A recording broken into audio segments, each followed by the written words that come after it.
Welcome back, nerds. I asked the nerd community what superheroes they wanted to see get their own feature film and gathered up some of the most popular answers that I can't help but agree with, even some that I wasn't exactly expecting to see. Number 10, DC's Dr. Fate. We've already seen a live-action Dr. Fate in Black Adam played by Pierce Brosnan, and I think I speak for everyone when I say that we mourn that decision. Generational casting with that one, and it was in the final DCEU movie and finished out a flop era. We hate to see it. Dr. Fate has way too cool of a backstory, way too cool superpowers, and storytelling potential to be left as a one-off character. He needs his own film. 9, DC's Phantom Stranger. Now with this guy, the question is simply which story to adapt, because it has changed a few times and each one is equally as interesting. Most of the stories have some tie to biblical origins, whether that be like a fallen angel thing or that he is literally Judas. I picked that one with the Trinity of Sin personally. Also, the Phantom Stranger has the potential to do like a Project Hail Mary thing with the main character learning about his own origins as the audience does, making for a mysterious and compelling through line. 8, Blue Marvel. After an accident with a project involving antimatter, Adam Brashner and his best friend Connor Sims gained superpowers. Is this something we've seen before? Yeah, sure. But the added layer here is that Adam turned out alright and Connor didn't, driving a wedge between the friends and leaving the door open for some heartbreaking narrative potential. Blue Marvel was also written keeping in mind that Adam is a black man and makes a commentary on the difference of treatment despite being incredibly talented. 7, Marvel Sleepwalker, my favorite hero, and I swear other people also named him, and this isn't favoritism, he was there. Sleepwalker and Rick Sheridan inhabit the same brain. It's kind of like a Venom thing, but Sleepwalker can only come out when Rick is asleep because he was originally just like dream police and existed in the dream realm. Exploring that dynamic and also the entire dream world would be really cool, and I want to see it. 6, Disney's Darkwing Duck. This came up a shocking amount of times. The character does have an animated series that already aired in the 90s, but clearly that isn't enough. I mean, animal stories are in. Zootopia 1 and 2 are some of Disney Animation's most successful projects maybe ever. Remakes are at the height of their popularity, and superheroes are still going strong. Put all three of those things together and you have the hit of the summer and something parents might actually enjoy taking their kids to see. 5, DC's Princess Amethyst. A story about a gemstone princess that saves her planet from a dragon. I don't think I need to explain why that would be such a hit, live action or animated wise. I want to go to Gem World so bad, and if the closest I get is seeing it on the big screen, I will be happy. The story of a young girl discovering she is a princess and then needing to save her kingdom is charming and a classic for a reason. It's very Princess Diaries core. This could be a great way for DC to expand to a younger female audience and charm new viewers. 4, DC's Booster Gold. Please, please, please. I have nothing more to say on the matter except that I do, Glenn Powell, pick up the phone. The idea of a common man from the future catapulting into current society and learning that maybe he was a hero all along. Yeah, it's a winner. The character is funny and bright and everything that we need right now. 3, DC's Martian Manhunter. Please, again, I'm begging, and not just a quick cameo in a Justice League movie like the crumbs that we are working with now. As much as I would love a live action, I think animation could really excel here, especially if we take cues from the absolute comic line for this character and all of its fantastical and colorful elements. The story of the character resonates not only with many people, but also the times we're in right now and would translate well to a feature film. 2, Marvel's Squirrel Girl. You would not believe how much she popped up. I do get it though. The character is lighthearted and might be exactly the change of pace superhero films are looking for right now. Her ability being literally a super connection to squirrels, and squirrel abilities proportional to the human body like Spider-Man. It might sound ridiculous, but it comes in handy in unexpected ways that would shine on the big screen. But number 1, Marvel's Nova. This was probably the most popular answer across the board over many, many years even. The people love Nova, and it's not hard to see why. From regular human to space superhero, it doesn't really get better than that, and sci-fi is huge right now. There's a lot to work with, from the story, the Nova Corps, alien worlds, the history of the Nova Force. No wonder he has popped up so much. Welcome back, nerds. This is a part 2 of underrated superheroes that deserve their own solo film. Y'all love the first one, but more importantly, you had a lot of opinions and really great suggestions that I do agree with. So here are just a few more options for Marvel and DC to please consider. feature. 5. Dark Hawk. There were a lot of comments on the last video like, where's Dark Hawk? Where's Dark Hawk? And I saw them, I read them, and you're so right. We need a Dark Hawk feature like we need air. That might sound dramatic, but I am not here to be normal about this. Dark Hawk is one of those superheroes that debuted in the 90s, which you know is a sign that he's got like a really cool and slightly unconventional thing going on. Thank you, experimental era of Marvel. He has the mystical amulet trope. His consciousness is transferred into the powerful Darkhawk armor. It's Shi'ar technology mixed with magic. It looks cool, it's super powerful, and it would look great in live action or animation. So I'm looking forward to this film, Marvel, whenever you want to do it. 4. Static. Another hero that came up a lot was Static. He is DC, but like from a different universe originally called the Dakotaverse. I think it's now merged with the regular DC universe, and all the heroes just watch over Dakota City. Static has a backstory that lots of people can relate to. Bullied, seeking revenge, but learning to channel that anger into healthier or more productive avenues like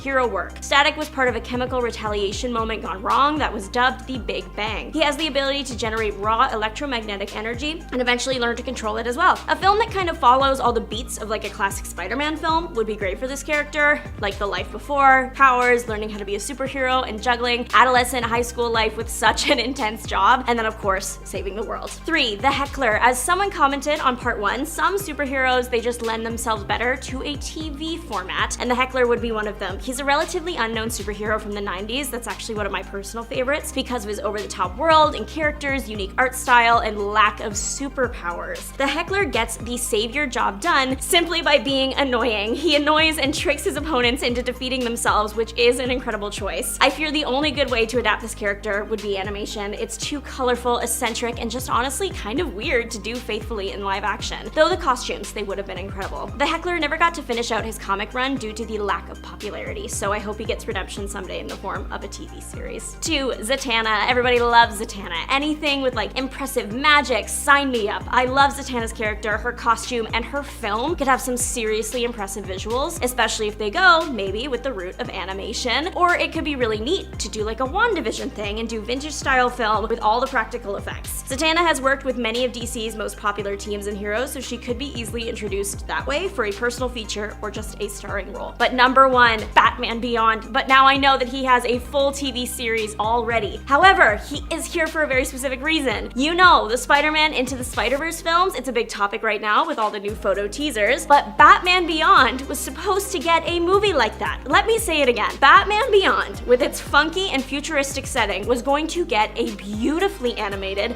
colorful, creative feature film that looked like the gorgeous, stunning Spider-Verse films. Or at least that's what people can guess from the test photos that were leaked for it. This is a serious heartbreak for me, as someone that adores that Batman and grew up watching him. I really hope that this gets revisited someday because it is a need and not a want. Welcome back, nerds! Today we are looking at the underrated teams in DC and Marvel comics that don't get nearly all the flowers that they deserve. 5. DC's Challengers of the Unknown. The Challengers of the Unknown were a bunch of normal but above average guys flying to go be guests on a radio show called Heroes. Of course, their plane went down, but the 4 survived. After the crash, they all have that like life is really short moment and decide that they should challenge the unknown together. Challenging the unknown is exactly what these guys did, on their own or for hire. Like in the case of Pandora's Box, something that you really are not supposed to open, but they did. They were offered $1 million, so I get it. They take on jobs that are just like too out there for the regular human to handle. They worked with the Pentagon, one member lost their sight along the way, so a different member gives them an eyeball. Their mountain home base is destroyed by the personification of evil. They just really can't catch a break, but I love that this DC team is real people who had semi-regular jobs and just like started conquering challenges together despite not receiving any superpowers. 4. Operation Lightning Storm. This is Marvel. Somehow this team did not include Thor. I know about it though because it did include one of my favorite superheroes, Sleepwalker. Despite limited appearances, the team was quite impressive. After the events of Civil War, Tony Stark requested that Carol lead the mighty Avengers. She agreed, but only if she got a second team. Their purpose was to take out villains before they became an Avengers level threat. A covert strike team that could use any SHIELD resource they wanted, even though they weren't technically part of the SHIELD official lineup. Other members of the team include Machine Man, Agent Sum, Agent Locke, Agent Baines, and Doc Farrell. The reason this team has a very limited appearance run is because they captured an imposter, Miss Marvel, that upon discovery of being an imposter, she hit self-destruct and took the team's base down with her. Doc Farrell and Agent Baines didn't make it. 3. DC's Hawk and Dove. Hawk and Dove are the physical manifestation of the duality reality of the universe, inspired by the political climate of the 1960s, with the characters debuting in 1968. Those in favor of war were often referred to as Hawks, and the Dove is commonly associated with peace. So, from that, we get the aggressive Hawk and the level-headed Dove. In the DC universe, the Lords of Chaos and Order decided to bestow the powers on a set of brothers, Hank and Don Hall, making them effectively War and Peace. They wore matching outfits, red and blue. The pair worked well together, as Hawk was like shoot first, ask questions later kind of vibe, whereas Dove was made sure to provide the compassion and solutions that didn't require physical conflict. A perfect balance that was unfortunately thrown out of whack when Dawn passed on during the Crisis on Infinite Earths fiasco. It would be disastrous if just War was out here on their own, so a replacement had to be found, and that was Dawn Granger, chosen for being level-headed and willing to find compromise and see reason and other perfect peaceful qualities. After the loss of his brother, Hank took some time getting used to his new counterpart, but eventually accepted her. 2. Avengers 1950s. The Avengers weren't the first Avengers team that Nick Fury created. Avengers 1959 were the OGs, and the team was all villains. Earth's mightiest heroes were, I guess, technically named after Earth's biggest problems. The 1959 Avengers team was created at the order of President Eisenhower, composed of Sabretooth, Kraven the Hunter, Dominic Fortune, Namora, Bloodstone, and Silver Sable. We love the vintage aesthetic, and to society, I guess they were right for the missions they went on, which was defeating Red Skull and his Yahtzee with an Captain America. The team's efforts were pretty much focused on defeating various bad guys that belonged to the Yahtzees. Because the Avengers did so much good defeating all those bad guys, Nick pardoned all the past crimes of the team members, which is really interesting, thinking about what some of them have done, but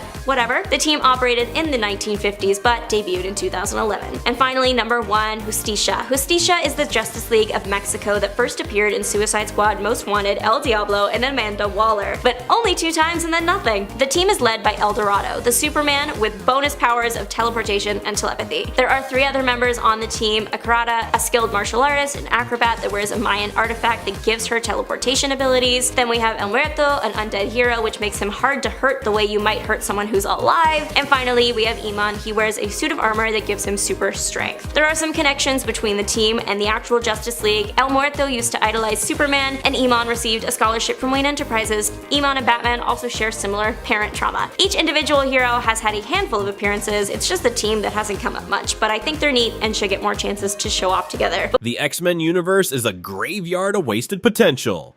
Some mutants are destined for greatness, while others are deliberately erased from our collective memory. Kicking off our list is Angelo Espinosa, better known as Skin. This Generation X graduate possesses 6 extra feet of malleable skin, which he can stretch, grab objects with, or even use as a weapon. He can even use his skin as a glider to travel short distances. Now, Skin's extra skin might seem a bit creepy at first, but trust me, he's a good guy. He's also got a pretty unique look, with grayish skin that made him feel like an outsider, even among other mutants. Sadly, Skin's time with the X-Men was cut short due to his tragic death. Speaking of tragic, did you know that Skin's teammate, Enole, was almost written to commit suicide after coming out as gay?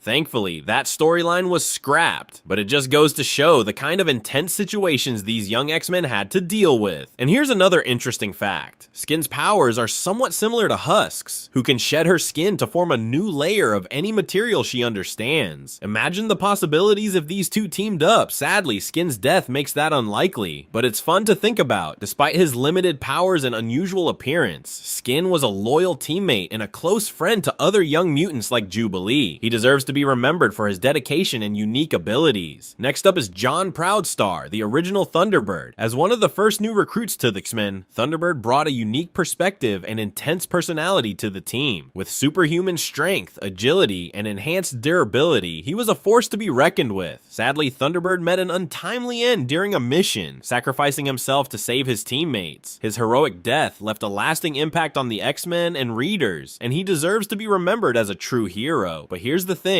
There's another Thunderbird, Neil Shara, who has the power to turn into living plasma. He's often confused with John, which is a shame because Neil is a cool character in his own right. Maybe we'll do a video about him someday. Yara dos Santos, more commonly recognized as Shark Girl, secures the 8th spot, a testament to her unique and formidable abilities. Hailing from Brazil, Yara's mutant power allows her to undergo a striking transformation into a human-shark hybrid, a metamorphosis that grants her a suite of impressive physical enhancements. This hybrid armored form equips her with extraordinary strength, rendering her capable of overpowering many adversaries, and a remarkable durability that allows her to withstand significant damage. Perhaps most notably, she possesses exceptional underwater speed and agility, making her a force to be reckoned with in aquatic environments. Despite not yet achieving widespread recognition within the X-Men universe, Shark Girl's distinctive power set, combined with her fierce and determined personality, solidifies her as a truly memorable character. Her potential for growth and development within the X-Men storylines is immense, and she undoubtedly deserves greater exposure and appreciation for the unique contribution she brings to the team. Marrow, once a denizen of the Morlock tunnels beneath New York City, stands as a figure of stark contrast and undeniable power. Her mutant ability to manipulate her skeletal structure, manifesting as razor-sharp bone claws and projectiles, is both visually striking and brutally effective. This potent ability, however, is inextricably linked to her disfigured appearance, a constant reminder of her traumatic past and the hardships endured by the Morlocks. This history, coupled with a fiercely independent and often rebellious attitude, made her a contentious, though undeniably powerful addition to the X-Men. While she proved her worth on numerous critical missions, her integration into the team was perpetually strained. Her violent tendencies, honed in the harsh environment of the Morlock community, often clashed with the X-Men's more idealistic approach. Furthermore, her deeply ingrained emotional scars hindered her ability to forge meaningful connections with her teammates, leaving her perpetually on the fringes. This isolation, born from both her appearance and her temperament, ultimately prevented her from fully embracing the camaraderie and support that the X-Men offered, making her a tragic figure whose potential was often overshadowed by her internal struggles. Armor, whose given name is Hisako Ichiki, stands as a testament to the often overlooked potential of defensive mutant abilities. Her power, the creation of a formidable psionic exoskeleton, allows her to withstand devastating attacks, acting as an impenetrable barrier against physical and energy-based threats. This power, while undeniably potent, possesses inherent limitations, highlighting the strategic considerations necessary for its effective deployment. It raises intriguing questions about the interplay between defensive and offensive capabilities within the X-Men's diverse roster. The hypothetical pairing of Armor with Marrow, as suggested, presents a fascinating tactical possibility. The fusion of Armor's psionic shielding with Marrow's bone manipulation could potentially generate a truly formidable, almost impenetrable defense. Imagine a layered defense, with Marrow's bone structures acting as a first line of physical resistance, bolstered and reinforced by Armor's psionic field, creating a near unstoppable barrier. Such a synergistic combination could redefine the X-Men's defensive strategies, offering a unique and powerful approach to protecting themselves and others from even the most overwhelming threats. This concept underscores the untapped potential within the X-Men's less prominent members and the strategic depth that could be explored through their combined powers.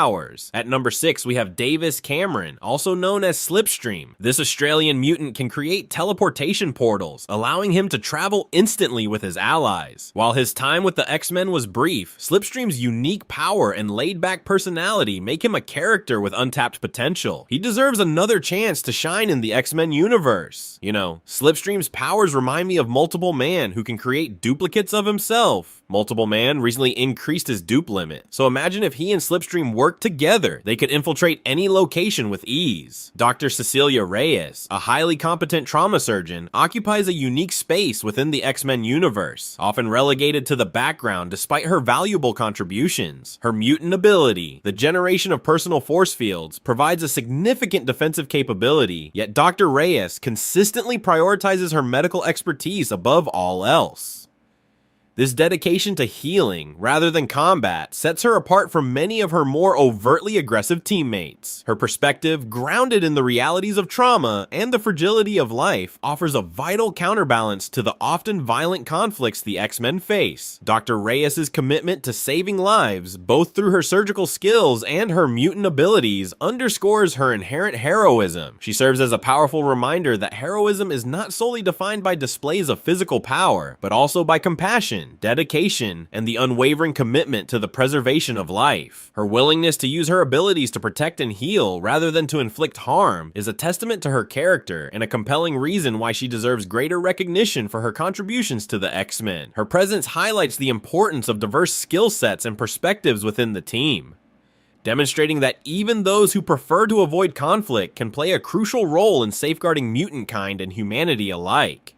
Coming in at number 4 is Japheth, better known as Maggot. This South African mutant has one of the most unusual powers in the X-Men universe. Two slug-like creatures named Eenie and Meanie that act as his external digestive system. These slugs crawl out of his stomach and eat any kind of matter, converting it into energy that gives Maggot super strength and a healing factor. While his powers might seem strange, Maggot is a loyal and courageous X-Man who deserves more appreciation for his unique abilities and his dedication to the team. Taking the third spot is the tragically forgotten Forget-Me-Not. This mutant's power is that everyone immediately forgets he exists after meeting him. This makes it incredibly difficult for him to form connections and be remembered, even by his fellow X-Men. To make matters worse, Forget-Me-Not was killed and subsequently forgotten by both the X-Men and readers alike. Talk about adding insult to injury. Forget-Me-Not's unique power and his struggle to be recognized make him a truly compelling character who deserves more love from both writers and fans. At number 2, we have Soraya Qadir, also known as Dust. This young Afghani Muslim mutant can transform into a cloud of swirling sand, granting her incredible offensive and defensive capabilities. Dust has been a background character for far too long, and she deserves more opportunities to showcase her powers and her unique perspective as a Muslim superhero. And finally, our top pick for the most forgotten X-Men hero who deserves more love is Jonathan Starsmore, also known as Chamber. This British mutant possesses psionic energy that manifests as a destructive force, replacing his lower jaw and upper chest. Chamber's mutant ability severely damaged his body, leaving him with a unique appearance and a constant struggle to control his powers. This, combined with his difficulty forming relationships, makes for a truly tragic backstory. He deserves more exploration and development in the X-Men universe. Forget Superman and Batman, the real future of DC lies with heroes you've never heard of. And frankly, if you're still stuck on the old guard, you're missing out. Kicking off our list at number 10 is Circuit Breaker, a truly fascinating non-binary hero. Debuting in Lazarus Planet Dark Fate number 1, 2023, courtesy of A.L. Kaplan, Circuit Breaker brings a unique and potentially game-changing power set to the DC universe. They tap into the Still Force, a cosmic entity that stands in stark opposition to the well-known Speed Force. This grants them the incredible ability to manipulate time itself, essentially slowing it down or even bringing it to a complete standstill. Just envision the possibilities. The visual spectacle of such powers in a live-action movie or a high-octane video game would be breathtaking, allowing for innovative and visually stunning action sequences unlike anything we've witnessed before. Beyond the sheer spectacle, the strategic implications of controlling time are immense, opening doors for complex narratives and tactical combat scenarios. Circuit Breaker's potential to disrupt established power dynamics and reshape the landscape of the DC universe is palpable. I genuinely believe they're poised to become a significant figure, and I'm eagerly anticipating how their story unfolds and how their mastery of the Still Force will be utilized in future DC storylines. At number 9 is Xanthi. This non-binary hero is a spirit envoy and magic user. They first appeared in Lazarus Planet Legends Reborn number 1, 2023, created by Alyssa Wong and Heining. Xanthi has the ability to travel to the spirit world and deliver goods to people there.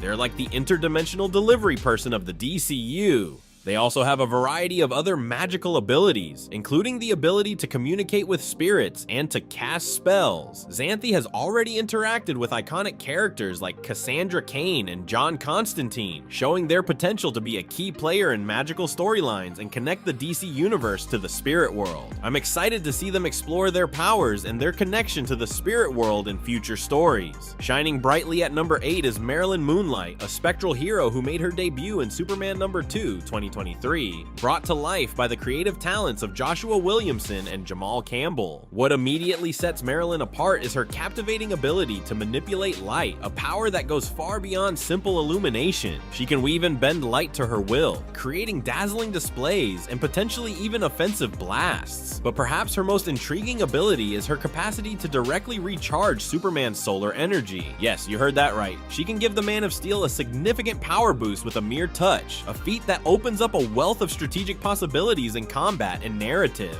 This unique power set, combined with her ghostly nature, makes Marilyn a truly compelling character. The potential for her to become a key player within the Superman family of titles is immense. Just envision the dynamic possibilities of her teaming up with Superman to confront iconic villains like Lex Luthor or Brainiac, her light-based abilities complementing Superman's raw power. Imagine the visual spectacle of their combined might, a symphony of light and strength. Furthermore, her spectral nature could provide unique insights into the supernatural elements of the DC universe, adding depth and complexity to her character. I am genuinely excited to see how Marilyn Moonlight's story unfolds and how her unique powers will contribute to the ongoing Superman saga and beyond. Coming in at number 7 is Green Beetle Nitida. This Reach Beetle from the planet Bloodhaven first appeared in Blue Beetle. Graduation Day number 3, 2023, created by Josh Trujillo and Adrian Gutierrez. Unlike Jaime Reyes, she initially appeared as an antagonist, but she eventually had a change of heart and helped the Justice League and Blue Beetle fight against an invasion. With her scarab-powered suit and flight abilities, Green Beetle has the potential to be a strong female character in the DCU and add some much-needed diversity to the Green Lantern Corps. Claiming the number 6 spot is Sorrow, a character whose journey takes a fascinating and dark turn. First appearing in Lazarus Planet Assault on Krypton number 1, 2023, Sorrow's initial identity as a Green Lantern is dramatically altered by an encounter with the Great Darkness. This corruption leads him to become a member of the Indigo Tribe, a transformation that grants him the profound ability to manipulate empathy and access the wellspring of compassion within others. This power is far from simple emotional manipulation. It allows Sorrow to delve into the very core of a being's emotional landscape, potentially influencing their actions and even their moral compass. This unique ability opens up a wealth of narrative possibilities, particularly in exploring the darker, more complex facets of the emotional spectrum. Imagine the potential for Sorrow to not only influence, but potentially redeem villains, challenging the traditional black and white portrayal of good and evil.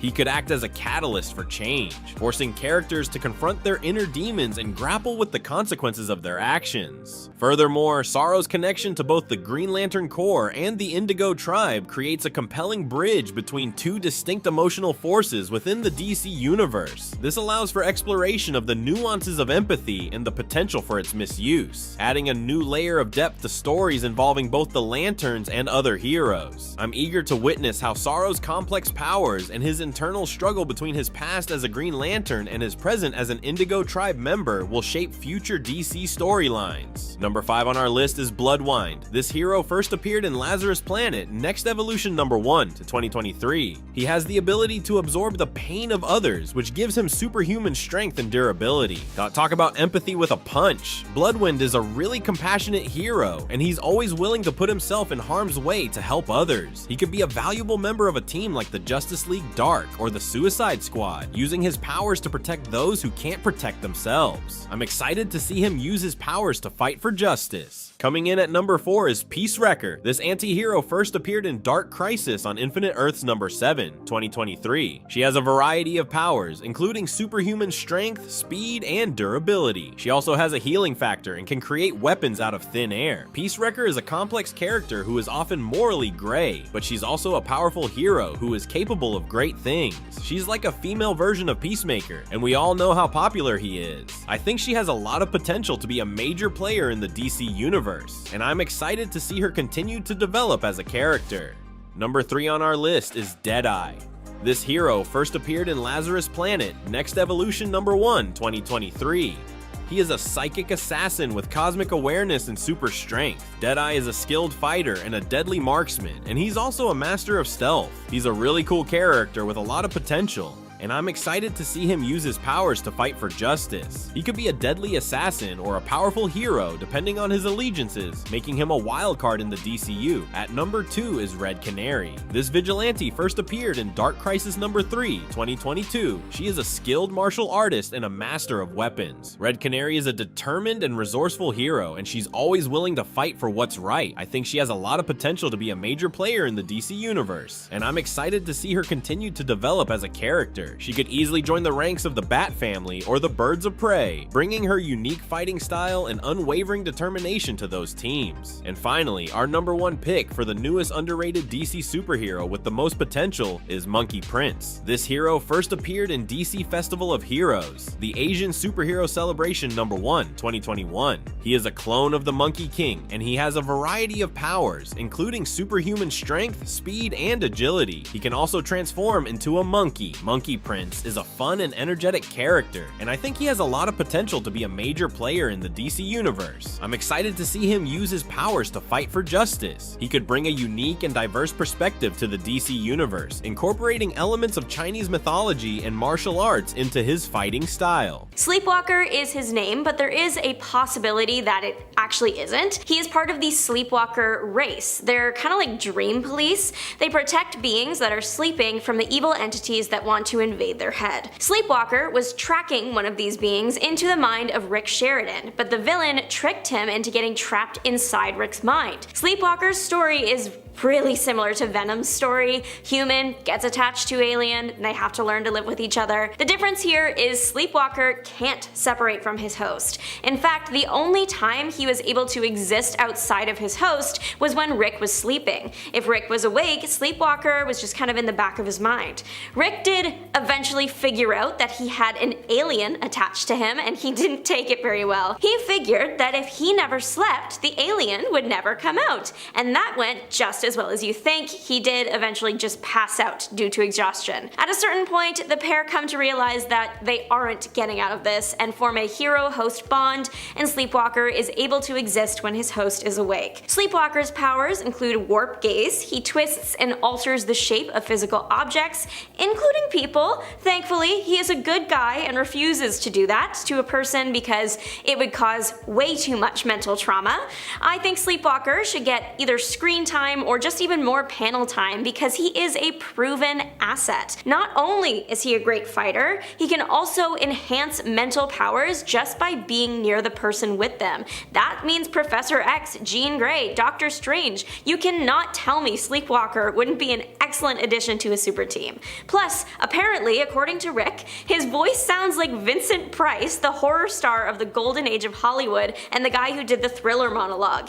As you can see, I am very passionate about my guy. Now switching over to the DC hero that I will fight for day and night until I die, the Heckler. I can't even begin to explain how upset I am that his series was cancelled early.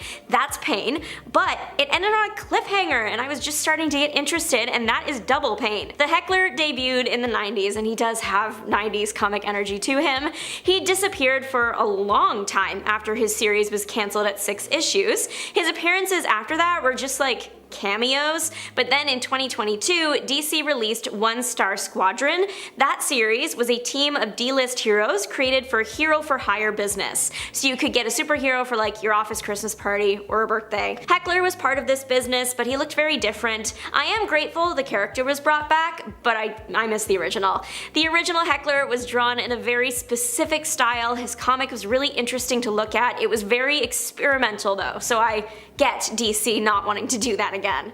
I really liked the original comics because they were a parody of hero comics. The creators wanted to make the Bugs Bunny of the hero world, so Heckler had no actual powers. His power was be annoying until the person defeats themselves. Maybe I love him because I can relate, I don't know. Heckler deserves better than to just fade into obscurity. Dazzler is one underrated hero who is just starting to get the major recognition she deserves. She was originally a known character, but then she had a brief period where she kind of fell off, but now she is back and shining brighter than ever. Marvel has been putting in the work on their end, putting her back in the pages and up on the screen, but I would argue a lot of Dazzler's recent mainstream fame has to do with Taylor Swift. Say what you will about Taylor Swift, but you cannot deny that her name holds power. Barely anyone outside of like nerd fandoms knew who Dazzler was, but then Taylor Swift might be playing her and suddenly Dazzler's the talk of the town, which she deserves.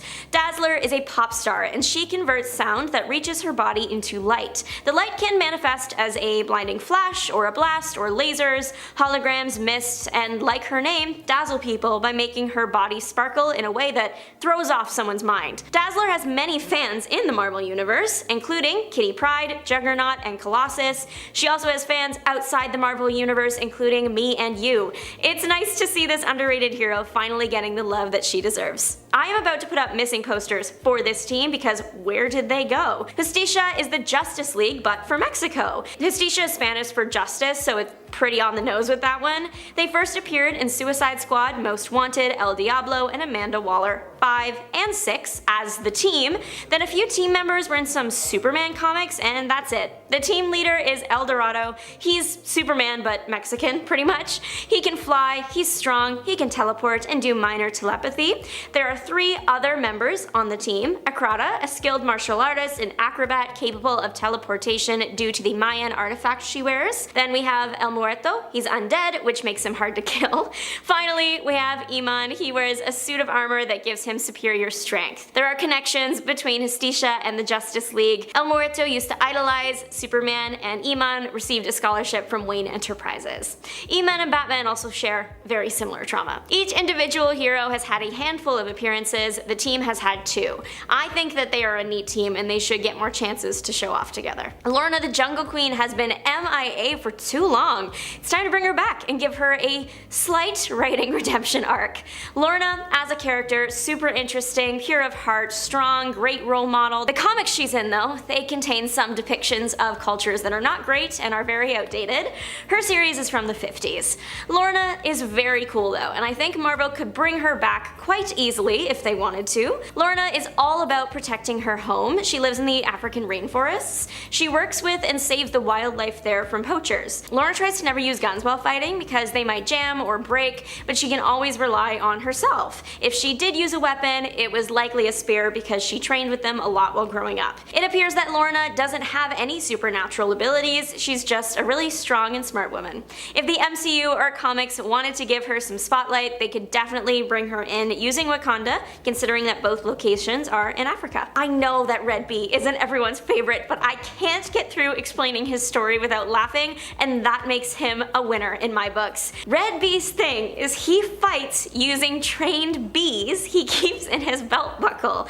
He apparently even has a favorite bee that is special. That bee is Michael. Michael can pick locks and sting multiple times. Red Bee isn't completely helpless without his bees. He is trained in acrobatics and hand-to-hand combat and law. I would like to share with y'all a fun fact from his wiki page. In his brief career in Hit Comics, which is 24 issues, the Red Bee was hit in the head hard enough to knock him unconscious a minimum of 14 times. Were the bees really there, or was he just hit in the head too many times? The character was recently seen fighting alongside Peacemaker. I hope that with all the parodies and spin-offs DC has been greenlighting, Red Bee finds himself in there somewhere. Moving into the movies though, the MCU, I think the Eternals deserve better. The concept of the Eternals is so interesting. The characters and their histories are so cool. They had such an incredible cast, but the movie fell flat for a lot of viewers. It has a 47% on Rotten Tomatoes right now, which is literally a tragedy. I was really looking forward to them, and it's my personal opinion that Eternals should have been a show. 1 episode per member of the team to properly explore their backstory and emotional weight in the conflict, instead of trying to force all of that into 2 hours and 40 minutes. I know this is a controversial topic, not saying the movie was a dumpster fire, but I think a show would have suited the team better. I would love to hear if you agree with me or not, so let me know your thoughts in the comments. To the person though who did comment on one of our past videos that Captain Comic is always forgotten, I see you, I hear you, and today we will remember him together. Captain Comet is also known as Adam Blake, and he is a mutant for DC. When you hear mutant in the superhero context, most people think Marvel, but DC has some mutants too, Captain Comet being one of them. He was born way before his time, 100,000 years before, in fact. He is described as the first man of the future. The old Adam in in the new version of Adam, they have very similar origin stories. When he was born, a comet flew across the sky, emitting radiation. The radiation triggered Adam's cells into multi-genetic cell growth, which caused him to develop mental powers. As he grew up, he realized he was not only mentally strong, but physically too. He was indestructible. Other powers of his include telepathy, teleportation, poison immunity, telekinesis, clairvoyance, photographic memory, and he can just read people really well, know how much of a fight they will put up, how they're feeling at any given moment. Truly, this guy is a powerhouse that I would love to see more of. Marvel has quite a few cowboy characters at varying degrees of popularity, but Jim Gardley seems to be at the bottom of the pyramid despite being Marvel's first cowboy. Many think it was Two Gun Kid, but it was actually Jim, better known as Masked Raider. There are a few reasons why Jim has faded away from the cowboy spotlight, but the big one was his series wasn't as long as other Marvel cowboys, and he was active in the 1930s and 40s. With the internet, you can find and read the stories now, but imagine trying to track down Marvel Comics Volume 1, Issue 1 without the internet. Impossible task. So poor Jim faded into obscurity. The Masked Raider got his name because he wore the Eternity Mask to hide his identity. The Eternity Mask is not a toy. It gives the user cosmic equality. Whoever wears it is automatically equal in power to whoever they might fight. There is a catch though, the user can't have evil intentions. The mask also leads heroes to where they are needed, sometimes preventing problems before they start. The Masked Raider inspired a secret society that formed using his message of fighting the lawless and bringing justice to the oppressed, so that's his legacy in the comics. It's a shame that a character that was the first Marvel cowboy and the wielder of a pretty major magical artifact is barely remembered. I just recently discovered someone called Diamond Jack, and I haven't been able to stop thinking about him since. He sounds like one of the most powerful heroes DC has ever created, and yet they haven't really done anything with him since his short run in the 40s. Diamond Jack was once just a guy. Then he met an old magician who gave him a magical diamond capable of making its user physically strong and mentally beyond all ordinary mortals. Jack got the diamond as long as he promised to help people, and it really is just that easy. You too can become a superhero just by talking to your local magician. As Jack is a pretty sturdy guy, but average, the ring is where it's at. It can transform objects like projectiles into flowers, weapons to candy. He turned a witch's magic book into a recipe book titled 1000 Ways to Cook Spinach, so clearly he has a sense of humor. The ring can also create convincing illusions or even conjure a brand new physical object from thin air, like when he gave himself a sword or that time he created a parachute. Jack is shown to be pretty much unstoppable, so I would love to see him brought back and see if he would still be that powerful today, even when placed next to some of DC's current most powerful beings. Marvel has often dabbled in the divine, and some of their godly creations are seriously underrated and deserve a second chance. 3. Shimenon. This mortal turned god has one of the coolest and prettiest designs I've ever seen, and it's so annoying that he hasn't returned since 1977. He comes from the Kull the Destroyer comics, which is probably why he was never gaining popularity, as Kull isn't mainstream to begin with. Shimenon was a human warrior tasked with retrieving an Atlantean treasure for his tyrant king. Really, he was forced because the king was holding his wife, so literally what choice did he have? Unfortunately, the treasure was kind of like Aladdin's cave. You can find the treasure, but you're probably not going to make it out of there. Centuries earlier, the underwater cave was actually a gateway to hell, sealed shut using gems. You can piece together where this goes. When Shimenon collected the gems,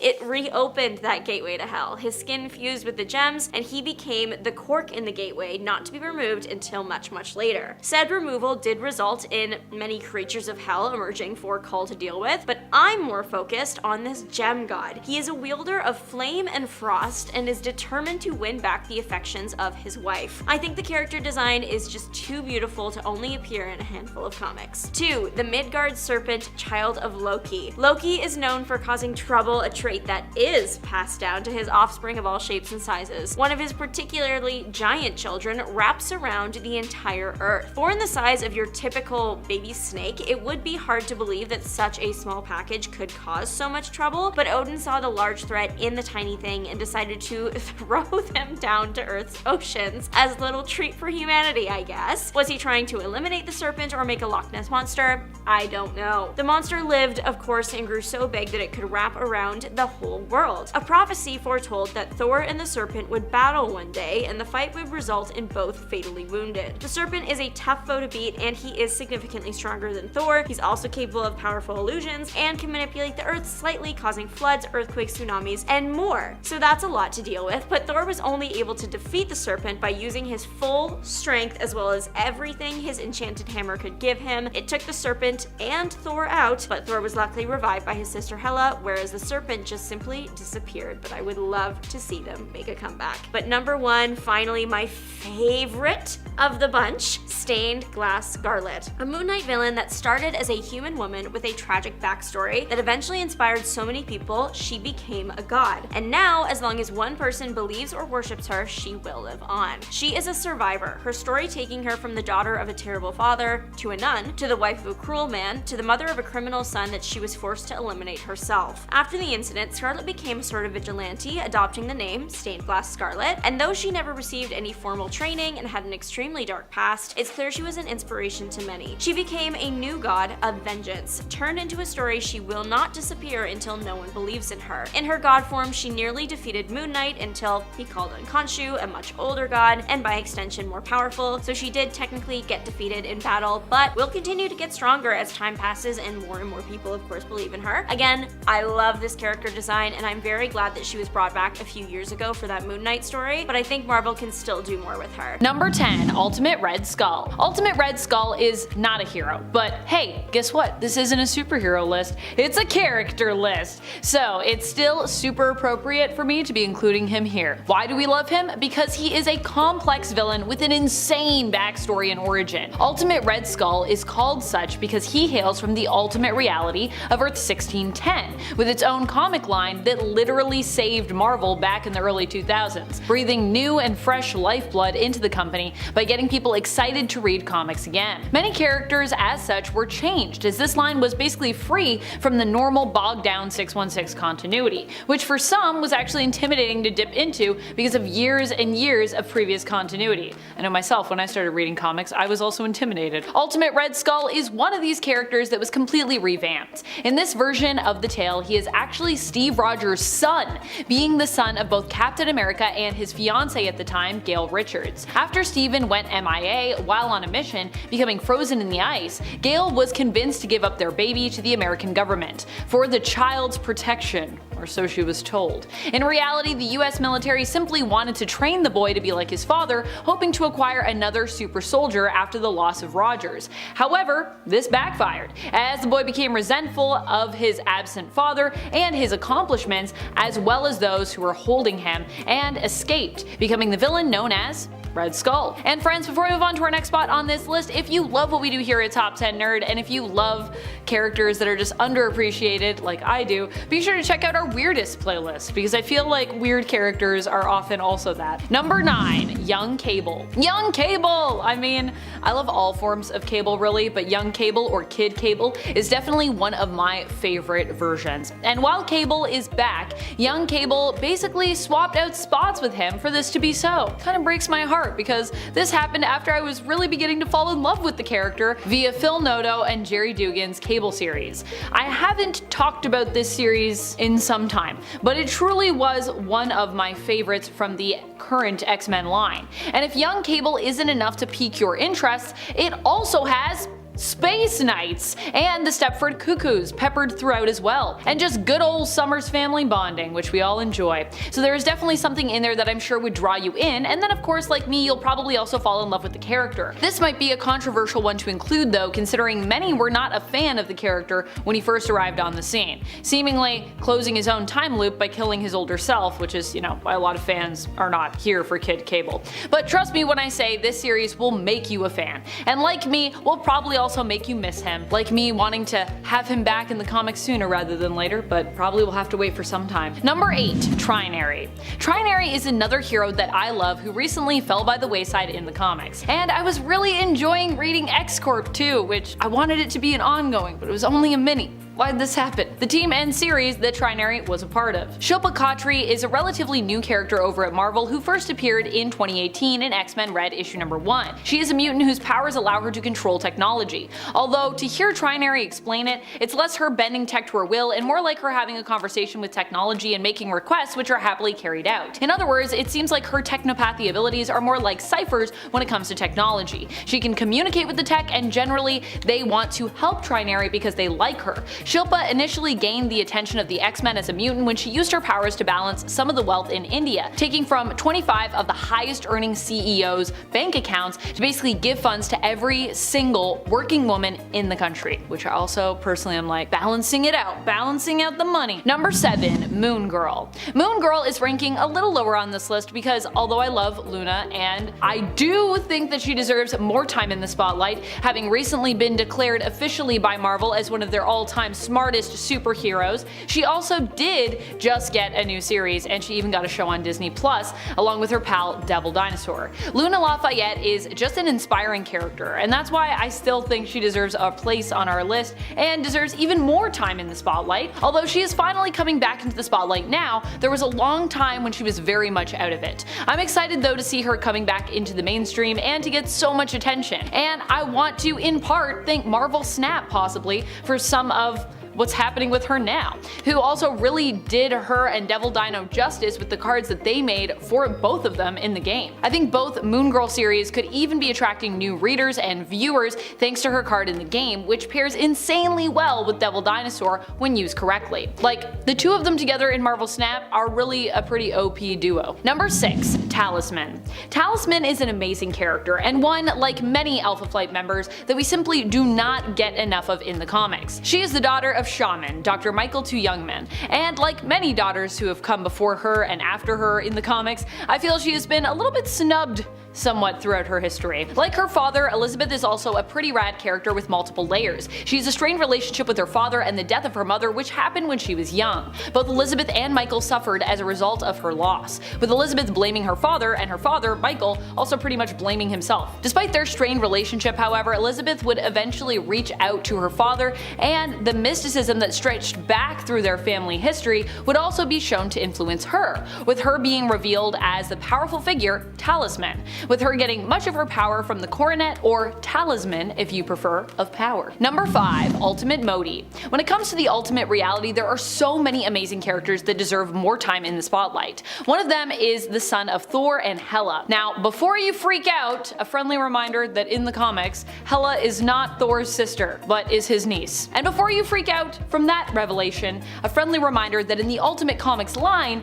Hela's origins are simply that she is basically death personified. So, no direct relation to Thor that we know of, although there is something pretty creepy to be said about their relationship, other than the fact that Thor was manipulated into sleeping with Hela in exchange for basically helping his love Valkyrie. She's had her eyes on him ever since he was really young, which is disturbing. But I guess if, she's death personified, at any point in his life this becomes creepy because, by comparison she's very ancient. Modi is their son together, and he is interesting in the sense that he likely served somewhat as an inspiration for the MCU version of Loki. Thor even at one point in the comics mistakes him for Loki, not recognizing his son now that he is all grown up, after having left him in the World Tree to basically grow up alone, for Modi's own protection. But of course, Modi wasn't really fixated on that part of the whole leaving him alone to grow up. Modi is interesting because he never really seems to have had a close connection with either of his parents, and we see him probably do the most bonding with his uncle Loki.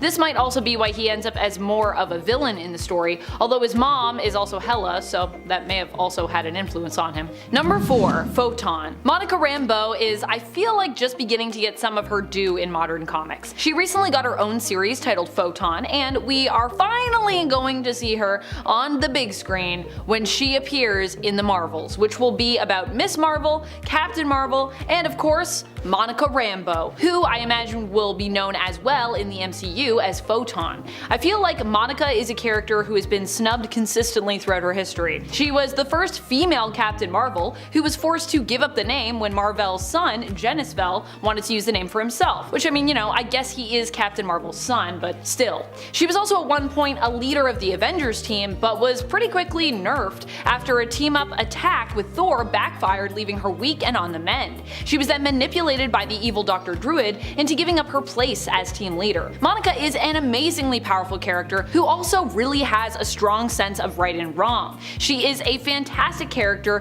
who also has such a rich history and origin, working for the New Orleans Harbor Patrol initially as a lieutenant before a freak accident that happened on duty resulted in her getting powers. Number 3. Quasar. I might be the only one who misses Quasar, but lately, I don't know, I've just been like thinking about him a lot, and he is most definitely a character who I think does not get enough love, especially currently in the modern comics. I was even looking up Quasar the other day, and I could only find a recent appearance of him from about 2 years ago in Guardians of the Galaxy. That has been too long, in my opinion. I first fell in love with the character of Wendell Vaughn in the Dazzler series, where he was introduced to me through Project Pegasus, being really one of the few friends Dazzler had after she was intercepted by them and volunteered herself, kind of, and her powers for further study. Eventually, Dazzler would try to leave the facility without being dismissed, becoming suspicious of the scientific minds that were holding her there and basically resentful of them. During her escape, she would accidentally use her powers to seemingly kill the villain Ulysses Klaue, who was also being held for study. Through this, Wendell would remain a friend of Dazzler and would even come to testify at her trial when she was forced to face the music and was basically sued by Pegasus for the damage done to Project Pegasus and the apparent accidental murder of Klaue, who was in their custody, so yeah. Number 2. Blue Marvel. Blue Marvel is one of those characters that I really think deserves so much more attention. He is just such a powerful and interesting figure, and he does not get enough time to shine in the comics. Blue Marvel is Adam Brashear, known for being super smart, super powerful, and kind of super old. Although he doesn't look like it, thanks to his superpowers, of course. Blue Marvel was actually retconned to have been a hero way back in the 60s. He became a hero after the negative reactor experiment he was working on went wrong. He and his scientific team were hoping to bridge the gap between the negative zone and the physical plane in a hope to harness basically antimatter energy. However, the reactor during a test exploded. Did it explode or did it implode? It did one of those things. And combined with Adam, turning him into a living, breathing negative reactor. I don't think he actually has to breathe though, but the fact remains that he became in essence a superhero as a result of this explosion, or implosion. He would go on to fight crime in the US, but would basically be asked to step down by the president after being celebrated for his accomplishments thus far, as a result of the intense racial tension in the country at the time. He's got a fascinating past and is an extremely interesting and powerful character, in essence having powers to rival those of basically DC's Superman. So why we don't talk about him more, I don't know. Maybe he's too powerful. Is that the problem? Number 1. Dazzler. For those who are new to the channel, I love Dazzler. And for those of you who have been around for a while, I'm sure Daz taking my top spot comes as a surprise to basically no one. I personally am generally a big fan of the characters who are less well known and seem to kind of just like fly under the radar. I think it's because I've always felt some kinship with them, because although they are great and amazing, they might not be as popular or as celebrated among like all fans. In a way, I think this reflects the way that I kind of see myself. Like, I'm pretty cool, but I also feel like because I enjoy celebrating kind of like my little quirks, I'll never really be someone who is mainstream popular because I don't necessarily like fit into neat boxes. Dazzler's also one of those characters. With someone like Dazzler, it's kind of the same thing that she has going on, both on the page to readers and I would say in canon in her own life. Dazzler is a mutant, but she's never really been super passionate about using her powers like so many others to be your typical hero. Instead, she's more interested in using her powers to entertain and bring joy to people through the power of her music and her live performances. She's like one of those, you know, just everyday heroes. She's like, I just want to entertain people and do that, and in that way, she's heroic, and then she gets pulled into stuff and she's still like, oh dang, I need to like figure this out now, and she always thinks through it, I feel like a real person would. Cable is the son of Scott Summers, aka Cyclops, non-X-Men member Madeline Pryor, who later becomes the villain known as the Goblin Queen, and another X-Man, Jean Grey, who kind of becomes like an adoptive mother, but who also possesses Madeline's memories of raising baby Christopher, at least in the comics. Cable is Nathan Christopher Charles Summers. Most of us just call him Cable. Cable as a baby was kidnapped by Apocalypse and infected with the techno-organic virus. This is the only thing that makes him, I guess, kinda weak, but really he's honestly still amazingly strong, as he can even fend off the techno-organic virus, something that most people can't even do at all, containing it to one side of his body using his psionic powers. That in and of itself is pretty impressive, as like I said, the techno-organic virus is generally known for being unstoppable and usually pretty fast acting. Even with his psionic powers mainly preoccupied as well, Cable is still a hard one to best, as he has so many combatant-based skills that he brings to the table, and he is an experienced time traveler besides. What do you feel is the most powerful power set that X-Men, mutants, non-mutants can have? Any heroes or villains? Polaris is the daughter of Magneto, and while you might not think of Magneto as being an X-Man, considering, he did start out as an X-Men villain, he has also worked with the team before and even served as a member. A lot of people that have now watched X-Men 97 are learning all about this side of Magneto, this time in Magneto's life when he actually worked with the X-Men. At one point, he was even in charge of a whole New Mutants crew.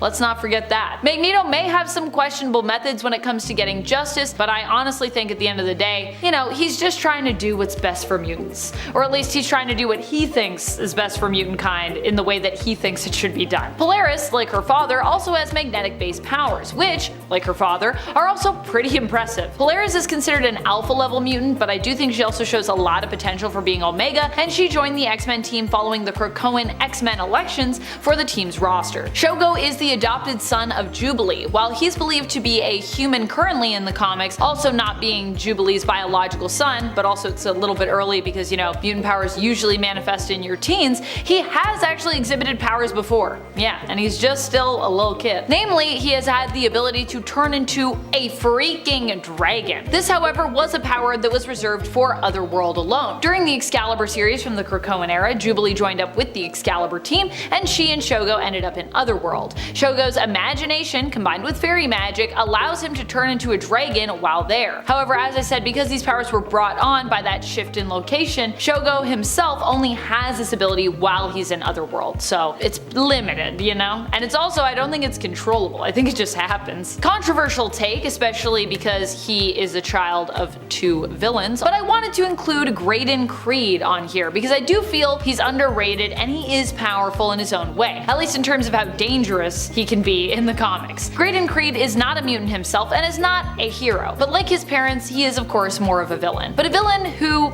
actually hates mutants, whereas, especially with Mystique, I feel like she's trying to be a villain to help mutants. He was strong from a young age, managing to find a way to survive at the age of 12 after his mother left him, coming to terms with the fact that Graydon would likely never manifest mutant powers and had instead been born, well, basically normal. Even though he's a villain, I feel kind of bad for Graydon Creed just based on how his life started out. It's pretty rough. He is the son of Mystique and Victor Creed. He is strong in terms of his influence and his refusal to stay dead. Graydon has been resurrected multiple times, and he also recently gained cybernetic enhancements that made him more physically strong as well. Olivier Raven is legally known as Olivier Lebeau and is one of the alternate reality children of Gambit and Rogue. Honestly, I feel like there are not enough of these kids out in the multiverse. For a couple as famous as Gambit and Rogue, you would normally think that we'd have, a ton of multiversal kids from them, just like across the multiverse. So many kids. Admittedly, I'm not quite sure though that Rogue and Gambit are really the breeding type, so maybe that's why that doesn't exist, but still, they're super popular, so yeah, you would just think it would be, and yet it is not. They seem pretty content right now just having their fur babies in the main continuity, but I digress. There is a reality where they do have kids.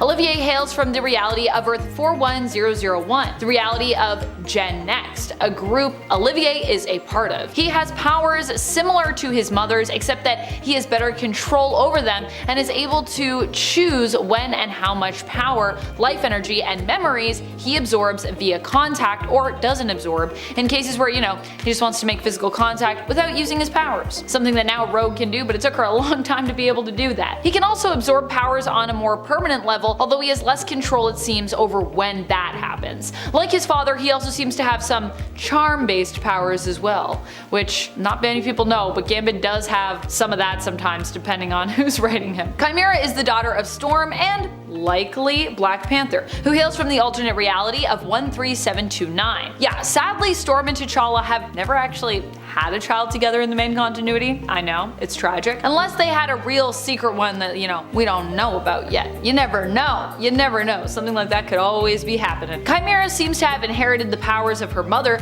but also shares a connection to the Earth, which allows her to draw on and harness its energy. She's also a skilled tracker and can communicate telepathically with animals. Pretty cool. I'd also assume, as she is the daughter of Storm, that she is a skilled combatant as well. As while Storm is more well known for her goddess status and weather manipulation powers, she's also actually an extremely skilled fighter as well. Charles Xavier II is the son of Charles Xavier and Mystique, if you can believe that. I know, it's pretty shocking, but it is a thing. Charles Xavier II was technically born into the reality of Earth 616, where we later find out that while Mystique took the form of Moira when giving birth, Charles actually knew that, he was in a relationship with Raven. She just chose that form while giving birth, so unlike many other instances with Mystique, she wasn't actually manipulating her partner here. Charles Xavier II, though, when we usually come to know him, and he's not just a little baby that we saw once, is all grown up, and is known as being from the alternate future of Earth 13729. When his powers first manifested, he accidentally killed his adoptive mother and ended up later joining forces with his half-brother Reyes, another child of Mystique's sired by Wolverine. Charles Xavier II has a brilliant and conniving mind, and like his father is an immensely gifted telepath, capable of using his powers to bend others to his will. Ruby Summers is one of the Summers kids who I do not think gets enough love in the comics, which is why I'm very happy to be talking about her here. She is from the home reality that is shared with Bishop, that's the alternate future known as Earth 1191. Here she is the daughter of Scott Summers and Emma Frost. She is known for being one of the leaders of the Summers Rebellion, having been inspired to carry on Professor X's and the X-Men's dream and continue the fight for freedom and acceptance of mutant kind, inspired to do so by Layla Miller. Her powers are a combo of her dad's, Scott's, and her mom's, Emma's. Instead of a diamond form, she actually has a ruby quartz form and can also fire optic blasts from her eyes. Like Emma, while in her ruby form, Ruby is almost indestructible. She does not need to eat or drink when she's in her ruby form, and she also does not age either. This is also how Ruby appears to be so young, despite actually being pretty old. Proteus is the son of Moira McTaggart, who before turning into a villain, I would have actually counted more as an X-Men ally, if not a full-blown member at times. Proteus is Kevin McTaggart, son of Joseph and Moira McTaggart. He was one of the members of the super important team on Krakoa known as the Five. The Five is basically a team that was brought together and had their powers utilized in tandem to resurrect fallen and lost mutants. His powers as part of that team are mainly used to warp reality, allowing the non-viable eggs that Egg produces to become viable for life. Proteus is considered to be an Omega level mutant that requires hosts to survive. Initially, Kevin had a body, but of course now he's just pure energy because he does burn through those bodies, making him not just a powerful psionic, but also honestly a deadly energy vampire as well. Legion is the son of Professor Charles Xavier that was conceived when he had a love affair with Gabrielle Haller, which is where Legion gets his legal last name, as his given name is David Haller. Legion is so powerful because he suffers from severe dissociative identity disorder, where he has more than 100 personas residing within him. Each persona, though, has a number, many have names, and guess what? They each have their own specific power set that show up whenever they take over Legion. Because of this, Legion can do almost anything. His powers seem pretty limitless. He can manipulate matter and time. We've seen him literally time travel and completely warp reality as a result of his vast and diverse abilities and personas. He also has some pretty powerful hair, which I'm happy to say he is still rocking even now in the modern day. Honestly, looking really good and really weird, Legion.